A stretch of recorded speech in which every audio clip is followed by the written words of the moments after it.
Sejam bem-vindos ao Proctocast, o podcast da Sociedade Brasileira de Coloproctologia. Meu nome é Lucas Orcel e serei seu apresentador de hoje. Estamos aqui com dois amigos e dois grandes coloproctologistas da Sociedade Brasileira de Coloproctologia. Estamos aqui conversando com o Dr. Ramon Mendes, titular da Sociedade Brasileira de Coloproctologia, e também com o Dr. Fábio Campos, que é professor livre-docente da USP e é ex-presidente da nossa sociedade. Inicialmente, gostaria de agradecer a presença de vocês aqui no nosso podcast, gente. Muito obrigado, Lucas. É um prazer enorme estar aqui colaborando com esse projeto da sociedade, principalmente por ter você junto, que é um jovem e magnífico representante da nova geração da sociedade, e também por estar aqui com o nosso querido amigo de tantos anos, Dr. Ramon. É sempre um prazer. Queria agradecer o convite e parabenizar a sociedade por criação desse podcast. É importante a gente poder passar um pouco de informação e orientação à população em geral. E estar com o Fábio aqui junto conosco é um prazer enorme compartilhar um pouquinho da sua experiência. Muito obrigado, gente. A gente escolheu como tema de hoje a doença hemorroidária. A gente fala nos outros episódios que nem tudo que sangra é hemorroide para a gente procurar o nosso coloproctologista, mas de hoje, de fato, é hemorroida. Então, queria perguntar para vocês, como que o paciente com doença hemorroidária se apresenta no consultório para vocês? Ele já vem falando o que tem? Como que é a experiência de vocês aí? O paciente com hemorroida tem geralmente dois tipos de doente, né? O mais comum é aquele paciente que já tem sintomas crônicos, porque normalmente o paciente com doença hemorroidária, ele não vai procurar o médico com o primeiro sintoma. Claro que existem as exceções, principalmente as mulheres, né? As mulheres são mais preocupadas, às vezes ela tem um primeiro sangramento e ela já vai ao médico. Mas na maioria das vezes a pessoa vai procurar o médico depois de algum tempo de sintomatologia. Então ela vai, e também muitos deles já vão quando a coisa já está mais adiantada. Então quais são as três principais queixas que o doente pode apresentar para a gente quando ele procura o consultório? O mais comum e mais importante é sangramento, que é um sangramento vivo, vermelho, que ocorre quando o paciente vai ao vaso sanitário para evacuar. O segundo sangramento é o que se chama de prolapso. Prolapso é quando a hemorroida sai para fora. Então o paciente se queixa que ele vai evacuar e alguma coisa sai para fora e frequentemente acaba voltando tão logo ele pare de fazer o esforço para evacuar. E a terceira queixa é a queixa de dor na região anal, um desconforto na região anal, que normalmente aparece quando o paciente tem uma bolinha. Ele nota que tem uma bolinha que geralmente é dolorosa. Esse geralmente é um quadro mais agudo, é uma trombose hemorroidária. Então isso desperta a curiosidade ou medo do doente, né? E ele acaba procurando o médico. É muito difícil um paciente sem sintomas portador de hemorroida ir ao consultório. Não vai, ele só vai quando ele tem sintoma ou quando ele fica preocupado e alguém fala para ele, olha, você tem que ir ao médico se consultar. Perfeito. E com você, Ramon? E é exatamente isso que a gente observa, né? No consultório, muitas vezes ele procura um médico porque tudo que tem no ânus ele acha que é hemorroida. Se tem dor, sangra, desconforto, caroço, então ele vai, doutor, vim aqui porque eu estou com hemorroida.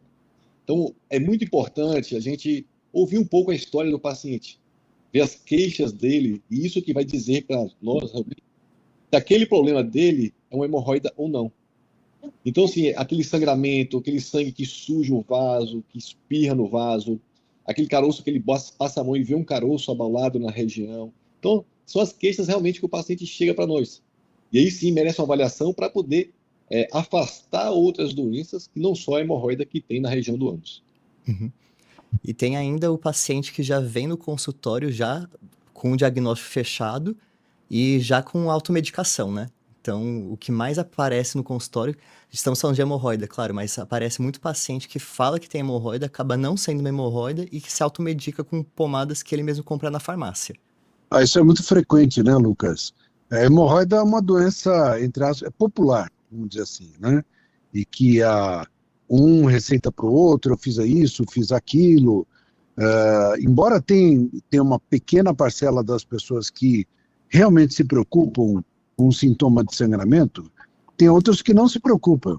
Então é frequente, às vezes, você vê no consultório pacientes com anos de sintomatologia e que ele está arrastando, né?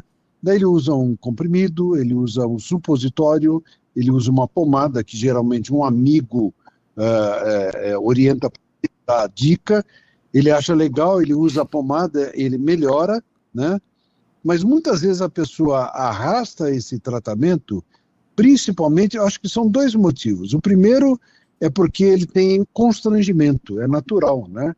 Porque não é que nem você ter uma dor no ouvido, que o médico vai examinar o ouvido. Ele está com um problema na região anal. Então ele fica constrangido. O homem, muito mais, né? O homem é o super poderoso, ele acha que nunca vai encostar nele, e tem a questão do machismo também. Então o homem reluta muito ir ao médico. A mulher já tende a procurar mais, né? Então é importante a pessoa saber que, embora a doença hemorroidária seja muito frequente, vou dizer para você que existem números sugerindo que 4 entre cada 10 pessoas têm doença hemorroidária. Embora seja frequente, o sintoma de hemorroida pode se confundir com numa pessoa que tem, por exemplo, um câncer no reto. Essa é a grande importância. Então, isso que o Dr. Lucas falou é muito importante vocês lembrarem. Não fique achando que é hemorroida. Quem tem que ver se é hemorroida ou não é o médico. Teve um sintoma, procure um especialista. É o que a gente vê muito isso, né? A população automedicar. Então, você tem uma queixa, independente da queixa que for, você vai ouvir o vizinho, o colega, o amigo. Você sabe que um colega já teve hemorroida porque ele comentou no trabalho, e ele pergunta, o que é que você fez quando você teve essa dor? Ele orienta a fazer aquilo. E o paciente, ele costuma seguir a orientação do farmacêutico, do colega de trabalho, e muitas vezes ele está postergando de fazer um diagnóstico de algo mais grave, de precoce, de um câncer, ou até tratando de forma errada, usando um medicamento que pode dar um conforto temporário, mas que não está resolvendo o grande problema dele, que é ou a doença hemorroidária em si, ou uma fissura, uma fístula, um abscesso anorretal. E esse é o grande problema hoje da população, é querer se automedicar. Exato. E quando o paciente vai no consultório com vocês, os pacientes geralmente perguntam, qual é o exame que a gente faz para fechar o diagnóstico de hemorroida? É o exame proctológico, né?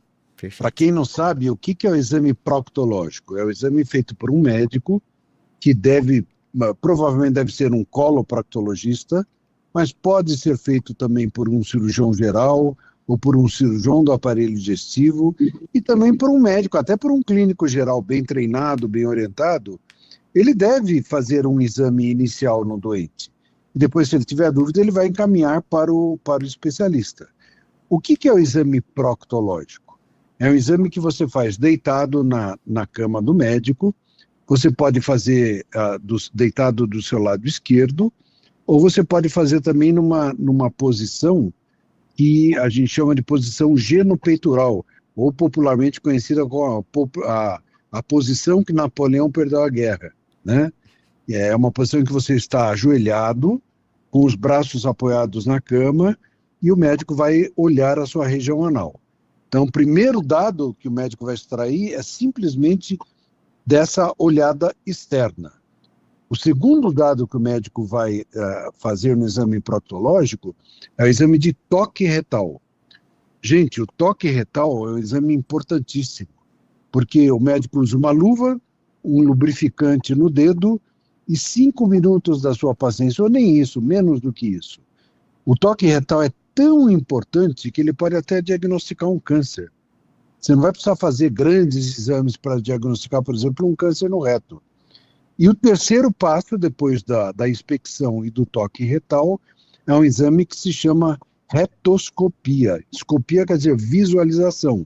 Então o médico introduz um aparelho no reto, é indolor essa parte do exame, é apenas desconfortável. Introduz um aparelho que tem uma fonte de luz e ele vai examinar por dentro do reto. Acho que esses são os dados mais importantes.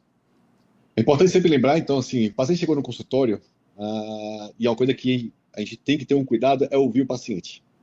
Muitas vezes você está atendendo um paciente, querendo atender muitos pacientes e você não para ouvir o paciente. Então, ouvir a história, só de você ouvir, conhecer um pouco a história do paciente, você já dá um diagnóstico. E aí sim você parte para o exame físico, que é exatamente a anoscopia, a inspeção, olhar o ânus, tocar, Você vai realmente só confirmar o diagnóstico que você fez previamente a sua avaliação na sua consulta. Então, uma das coisas que a gente vê muito é o médico não parar para ouvir a história do paciente. Então, se você ouve uma história bem colhida, você colhe bem essa história, você para ouvir o seu paciente, você consegue sim dar o seu diagnóstico. Você sabe que se o paciente tem uma hemorroida ou não, só naquela história. E aí você vai confirmar no exame físico, que é importante. Vejo muitas vezes alguns médicos não examinar o paciente. Faça uma colonoscopia.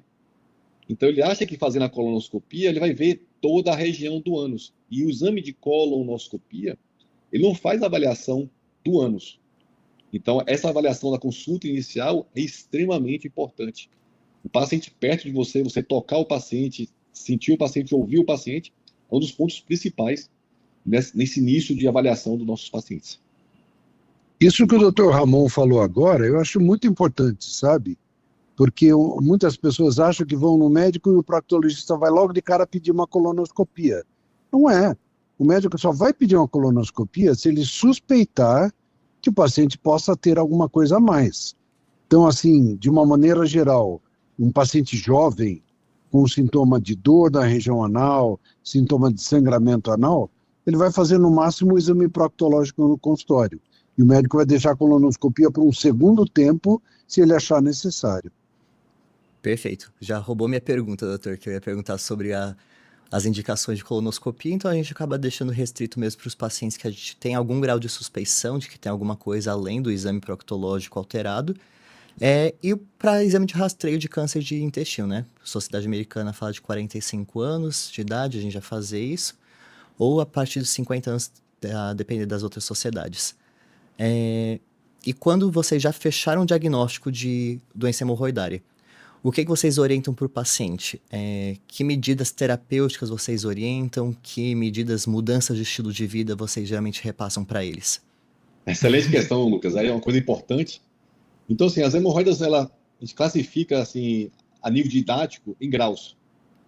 Grau 1, 2, 3 e 4, somente as hemorroidas internas. Você pode iniciar o tratamento, se é uma hemorroida inicial, com medidas clínicas, tá? E medidas clínicas exigem o quê? Mudança dos hábitos alimentares, então, alimentação mais saudável, não ficar muito tempo sentado no vaso, fazer muita força para evacuar.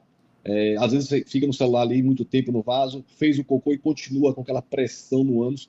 Isso faz uma fraqueza no assoalho pélvico, uma fraqueza na sustentação das hemorroidas, ela pode esterilizar mais, pode sangrar mais.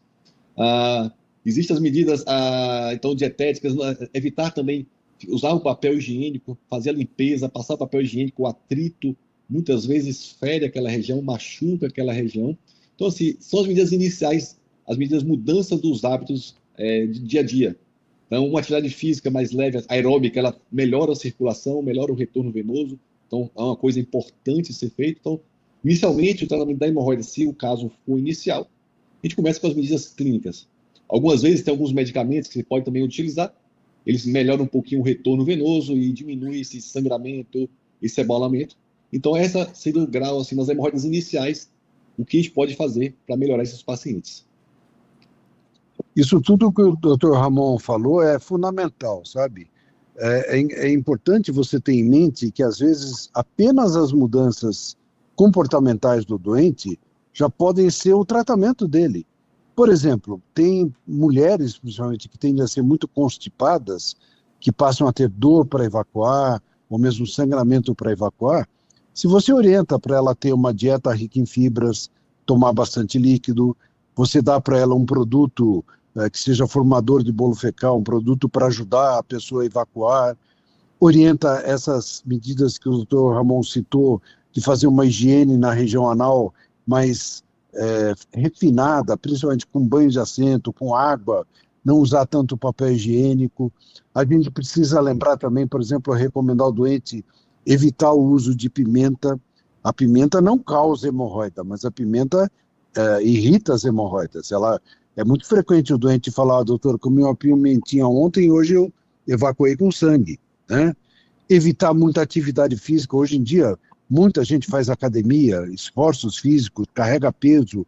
Então, muitas pessoas, depois de uma academia, por exemplo, podem desenvolver uma trombose hemorroidária, que é uma bolinha que aparece lá embaixo na região anal. Então, Então, tenha em mente que os medicamentos, claro que são úteis, ajudam muito, mas às vezes uma simples orientação faz o tratamento da pessoa. Uma orientação que é fundamental, por exemplo, numa situação clínica muito comum que a gente tem, é na paciente grávida. Quando você pega uma grávida que tem uma trombose hemorroidária, que tem lá um carocinho, a primeira coisa que você tem que falar para ela, olha, minha filha, você precisa evacuar bem e você precisa se deitar. Quando a pessoa se deita mais tempo, a hemorroida tende a melhorar. Então, lembrar que, além dos remédios, a mudança de comportamento é fundamental. E aí chega a segunda parte, aquelas hemorroidas que são um pouquinho maiores, né? Então, aquelas hemorroidas que você faz um esforço, ela sai para fora, você faz um esforço maior, ela fica sangrando com maior frequência. E aí, se você tenta as medidas clínicas e não melhora por completo, você já pode começar a pensar algum procedimento não cirúrgico, procedimento não invasivo para esses pacientes. E aí a gente pode citar a ligadura elástica, que é uma forma de estrangular aquela hemorroida, diminuir aquele fluxo sanguíneo naquela região, tentar fixar ela no canal anal para ela não ficar se esterilizando. Então, é uma das formas de tratar essas hemorroidas iniciais ainda também. E como que seria essa ligadura elástica? Hoje em dia, a ligadura é um procedimento que a gente faz a nível ambulatorial. Uhum. Então, o paciente, a gente orienta, a gente colheu a história, viu que tem uma hemorroida ali grau 2, aquela hemorroida que sai para fora e volta, ou com a manobra manual, ou ele precisa retornar, ou ela volta sozinho, mas isso vem acontecendo com frequência. Então, o paciente vem em consulta, a gente vai passar o mesmo aparelho que usa para examinar, que é o anoscópio, a gente vai passar um aparelhozinho pelo reto e a gente vai identificar essa hemorroida que está maior, que está esterilizando. A gente vai usar um dispositivo que a gente usa e ele tem uma borracha na ponta, e essa borracha ela vai estrangular, ela vai morder aquele tecido e vai estrangular aquela hemorroida. Tá? E esse procedimento de estrangular vai diminuir o fluxo e ela geralmente tende a murchar. É um procedimento que é indolor, tá? Não é um procedimento que causa dor. Tem baixa taxa de complicação, muitas vezes pode ter um pouquinho de sangramento no dia que você faz o procedimento, mas não é um procedimento doloroso, tá? Não é um procedimento que é desconfortável, é incômodo, não. E o paciente, no dia seguinte, ele está com a vida dele normal. A ligadura elástica tem que ser uma opção interessante para o médico, interessante para o doente, como uma primeira maneira de você fazer o tratamento da doença hemorroidária, justamente por causa desses aspectos, que você faz isso no consultório, é um procedimento indolor, muito pouco desconfortável, depois você aplica a ligadura, às vezes o paciente durante um dia sente um pezinho no reto, mas na maioria das vezes ele não sente muita coisa. Você dá uma novalgina só, o paciente fica muito bem. E, como o doutor Ramon falou, nas fases iniciais, pode ser até curativo, né? Uma hemorroida de segundo grau, por exemplo, que é aquela que o paciente vai evacuar, faz força, a hemorroida sai para fora e ela volta sozinho. Isso demonstra que é uma hemorroida que não é muito grande, não é muito volumosa, que está no início da sua transformação em doença hemorroidária. Nessa situação, a ligadura elástica cai muito bem, porque com um procedimento razoavelmente simples, você pode deixar o doente assintomático, ou seja, sem sintomas, a curto prazo, e essa melhora pode perdurar durante muito tempo para o doente. Pode ser até um tratamento chamado curativo, tá? Embora a ligadura elástica também tenha suas complicações, mas isso é absolutamente incomum. Na maioria das vezes, o procedimento é simples e é muito tranquilo. E aí, a gente vai para as hemorroidas mais avançadas, que tem um tratamento clínico e não melhorou, fez a ligadura, e aí sim pensa na alternativa cirúrgica. Eu sempre brinco que a alternativa cirúrgica é nosso último caminho do tratamento da hemorroida, tá? Não é porque o paciente tem uma hemorroida, vou dizer que aquela hemorroida grau 4, aquela hemorroida que está para fora, mas se aquilo não incomoda o paciente, eu não vou mexer nessa hemorroida, tá? A gente sabe que a hemorroida grau 4, o único tratamento para ela ficar livre dela é uma cirurgia, sem dúvidas. Mas se aquela hemorroida, se ele convive com aquilo e aquilo não preocupa ele, eu não vou operar uma hemorroida porque ele existe aquela hemorroida grau 4.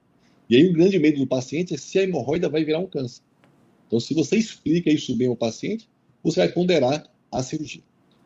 O que eu uso muito no consultório, e aí uma das dicas que eu falo, assim, a minha indicação cirúrgica da hemorroida é do paciente.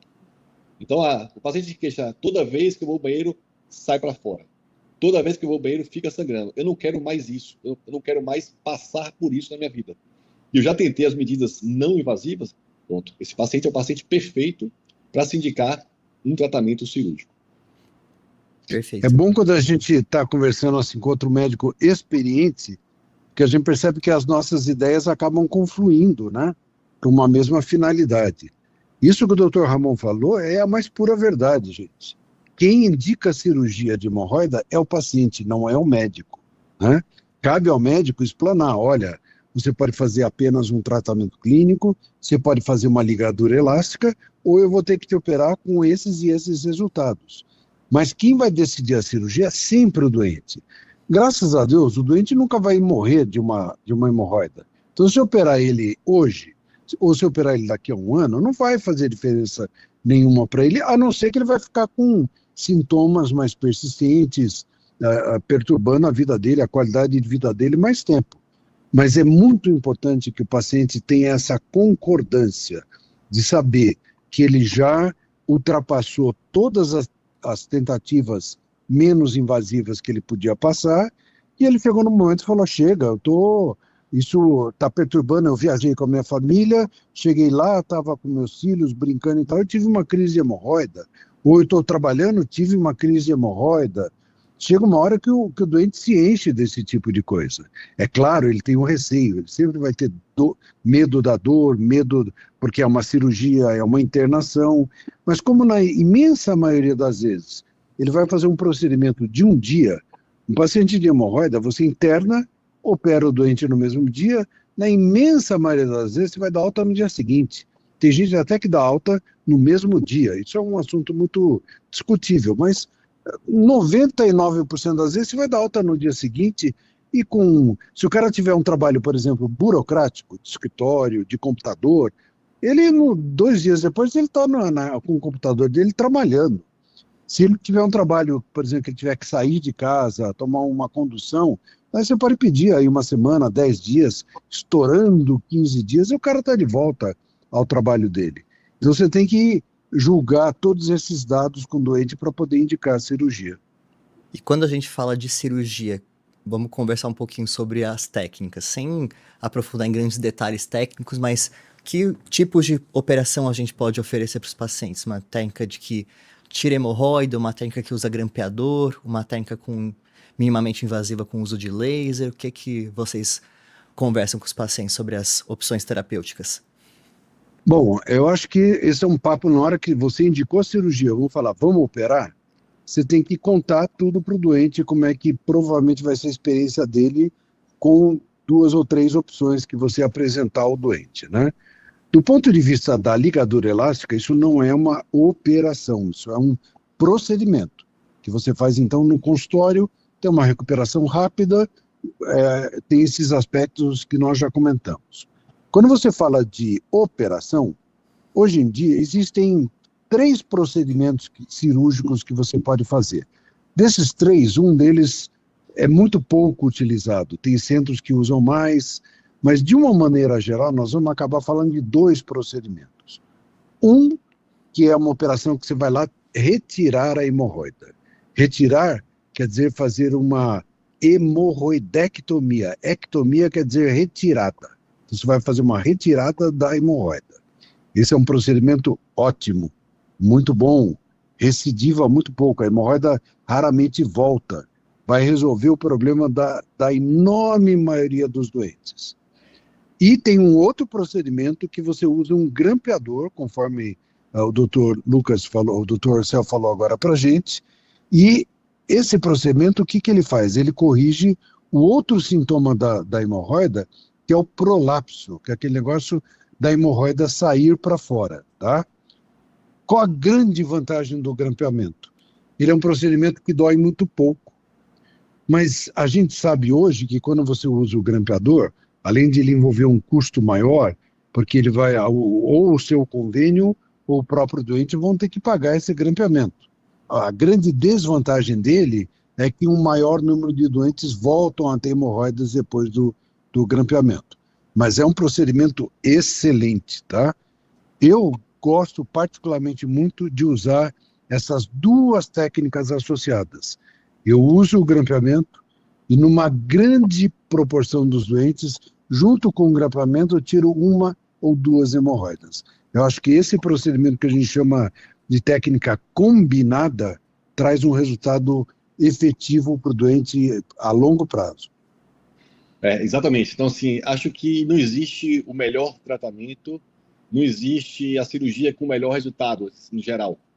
Acho que você tem que fazer a cirurgia que você faz melhor, que você tem o melhor resultado. Então, as técnicas hoje mais invasivas, a vantagem da hemorroidectomia é isso. Você operou, você pode dar quase que uma garantia que o paciente nunca mais vai sofrer de hemorroida. Se fez uma cirurgia bem feita, tirar os mamilos hemorroidários, então a grande vantagem é que o paciente vai ficar realmente livre da doença.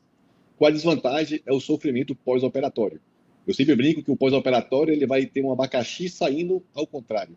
Então, na hora de fazer um cocô, ele vai passar aqueles primeiros 10, 15 dias ali que ele vai se arrepender um dia de ter operado. Mas ele vai passar o resto da vida agradecendo a você por ter feito o procedimento. Então, essa é a grande vantagem da cirurgia excisional, que é a hemorroidectomia. É a cirurgia que tira realmente a lesão, tira realmente a hemorroida. Então, a chance de voltar é menor. Então, ele vai ficar grato a você. As formas menos invasivas, então, aí você vê aspexias, lasers, e aí tem diversas formas. Então, assim, entre aspas, é menos dolorosa, mas daqui 5 anos, na maioria dos pacientes, eles vão voltar para você e vai dizer, eu operei com o Dr. Ramon e voltou tudo.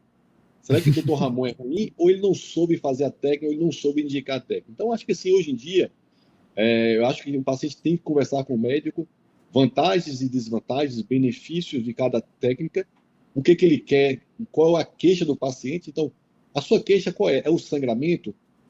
É mais sangramento. Não, a minha queixa é que essa hemorroida que está para fora. Então, assim, não adianta você pegar uma técnica menos invasiva e a queixa dele maior é aquele negócio que está para fora. Eu só vou melhorar aquilo se eu retirar aquela parte externa. Então, isso que deve ser determinar qual é a forma de operar o meu paciente. Tá? Você ter opções é excelente, você poder customizar o paciente, fazer isso aqui de um jeito, fazer de outro, mas é você saber o que o paciente quer e o que ele espera da cirurgia para escolher o melhor tratamento. Eu sou um dos grandes fãs da hemorroidectomia por isso. Eu sei que o paciente vai sofrer, mas ele vai... A minha imagem a longo prazo, nos próximos 15 anos, vai falar muito bem da minha cirurgia. E ele teve um resultado excelente, mas que ele sofreu. Exato. Mas essa questão que o Dr. Ramon levantou, que é muito frequente, né? O grande medo do paciente é a dor. Ela também é muito variável, graças a Deus, né? Então, eu costumo brincar assim que o paciente legal da gente operar é o paciente oriental. Os orientais, até por uma questão cultural, eles não têm dor, né? O segundo melhor paciente é a mulher. A mulher também tem uma tendência a ter muito menos dor do que o homem. E o pior paciente sempre é o homem. Mas em qualquer categoria, a dor é uma coisa pessoal. Ela é muito variável. Às vezes você acaba a operação ficou linda. Você fala, esse cara não vai ter dor nenhuma. Ele morre de dor. Às vezes a operação nem ficou tão boa, não ficou tão legal esteticamente na hora que você acabou, o ponto ficou um pouquinho pior e tal, e o paciente não tem dor nenhuma. Já me aconteceu isso. Então, assim, dor é uma coisa pessoal. Exatamente. Então, assim, a dor é relativa. Eu gosto sempre de pregar o pior, porque você está preparado para o pior. Se não chegou aquela dor, eu achei que ia ser pior. Pronto. Ele ficou feliz. Ele vai sair, ele vai no pós-operatório, vai ser o melhor pós-operatório, porque ele estava esperando o pior. O segredo é jogar a expectativa no chão.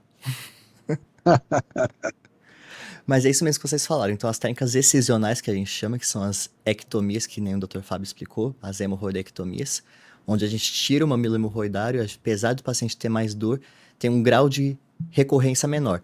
As outras técnicas que são grampeamentos, uso de laser para só queimar o mamilo hemorroidário, desarterializações, pexias em geral, vão manter o mamilo hemorroidário ali.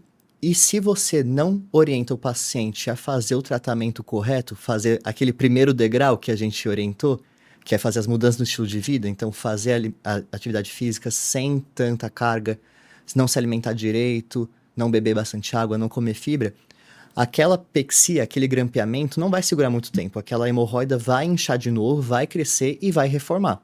Então aí você vai ter que orientar o paciente a fazer outro procedimento. E a gente volta àquela primeira fase. É a mudança dos hábitos de vida. É mudança da alimentação, mudança a prática de atividade física, aeróbica. Então, se o paciente não muda isso, não adianta você operar o paciente dessas formas menos invasivas. Então, essa orientação que é extremamente importante na escolha do seu tratamento. Ele agora citou um dado muito importante, né, Orcel, que é a questão do laser, né? Uhum. Hoje em dia a gente vê na imprensa leiga, não vou nem falar imprensa, nas redes sociais, muita propaganda sobre o laser, né? O laser é uma maneira de você fazer um corte, de você retirar um tecido, entre eles uma hemorroida, que tem as suas características. O laser tem algumas vantagens, mas ele não é tudo o que se fala, né? Não é porque a laser que a coisa vai ser linda, que a coisa vai ser bacana, que não vai doer, que vai ficar esteticamente maravilhoso. Não é. Então é muito importante o doente que está entusiasmado com essa chamada técnica nova, né? Se informar bastante, ir num cirurgião experiente, ouvir, às vezes, mais de uma opinião sobre o assunto, não se encantar demais com esse tipo de propaganda, porque embora possa ser um artifício interessante utilizar o laser, ele não é tudo, ele não proporciona todas as vantagens que têm sido aventadas a ele.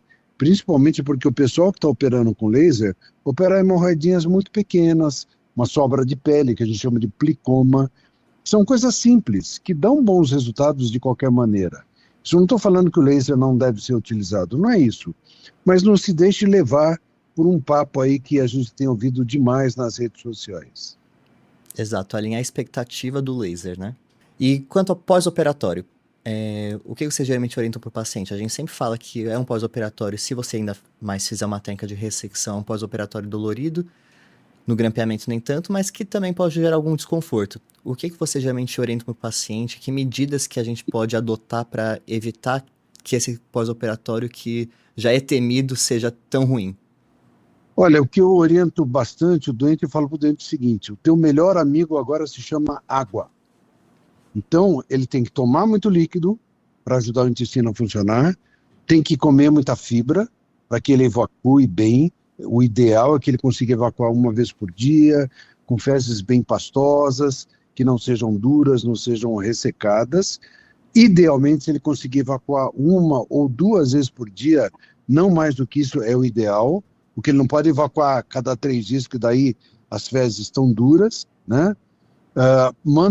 E a água também é importante no sentido de se fazer banho de assento, né? Ao contrário do que muita gente acha que é banho de assento, muita gente acha que o banho de assento é você sentar numa bacia cheia de água. Não é. Banho de assento, você tem que usar alguma coisa que provoque um fluxo de água, o chuveirinho, né?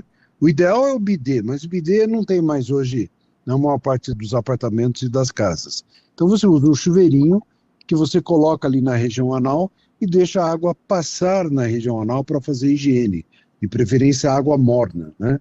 A água morna, ela dá alívio da dor, quando o paciente está com dor, e ela mantém a região mais limpa, faz uma limpeza mais refinada da região anal depois que ele evacua. Então, essa higiene local é fundamental. Fora isso, você vai dar algum remedinho para ajudar o intestino dele a funcionar, você vai dar um analgésico, um anti-inflamatório para controlar a dor, você pode usar uma pomada anestésica. Você vê que as pomadas têm um efeito meio limitado, ela ajuda, às vezes a gente acha até que isso provoca um efeito placebo, né? Que o paciente acha que a pomada está fazendo efeito, mas elas não têm um efeito espetacular. Mas a gente acaba usando, né?